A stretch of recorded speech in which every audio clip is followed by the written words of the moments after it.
This is Kenya News Update today. A Russian drone just got jammed 13 kilometers from a French aircraft carrier. But here's the twist. This isn't just a military incident. It's part of a new shadow war hitting Europe right now. Coming up, you'll discover how Russia is using drones, disinformation, and even African recruits to wage a hybrid war. And you'll see the shocking human cost. This is day 1466 of the Ukraine war, and the battlefield just got a lot bigger. Meet the Swedish Navy.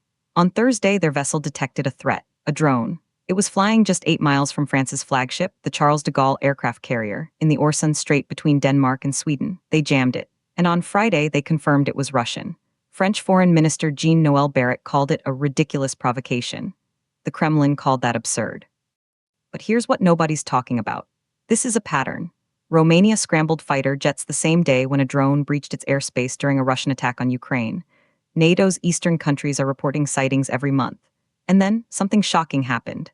Denmark's intelligence service issued a chilling warning on Friday. They said a foreign power, and they mean Russia, may try to sway voters in Denmark's general election on March 24th. Prime Minister Mette Frederiksen says Russia's shadow is one of Denmark's biggest threats. The campaign could be hit with disinformation and cyber attacks. This is a hybrid war, but here's the part that will blow your mind. It's not just about Europe.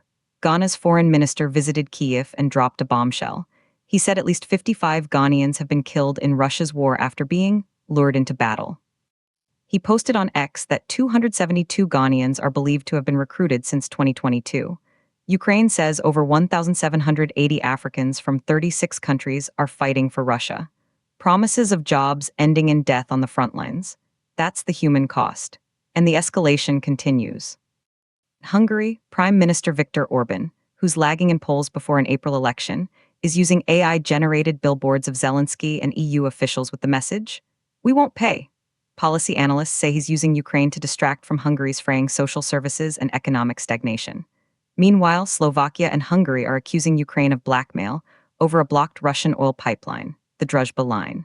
Orban has blocked an EU emergency loan to Ukraine over the dispute. The leaders of Ukraine and Slovakia agreed to a face-to-face meeting on Friday to try and resolve it. But in the middle of all this conflict, a small moment of hope. The International Atomic Energy Agency negotiated a temporary local ceasefire, the fifth one they've arranged. It allowed workers to restore a backup power supply to Ukraine's Zaporizhzhia nuclear power plant, preventing a potential catastrophe. So what does this all mean? The war is no longer contained. It's a multi-front conflict with drones over Europe, election interference, propaganda campaigns, and a global recruitment web. Some say this is Russia testing NATO's resolve. Others say it's a desperate strategy as the conventional war grinds on. But one question remains, with elections across Europe this year, how far will this shadow war go? Do you think hybrid tactics like these are the new normal for global conflict? Drop your take in the comments. Subscribe to Kenya News Update today for more breaking global news.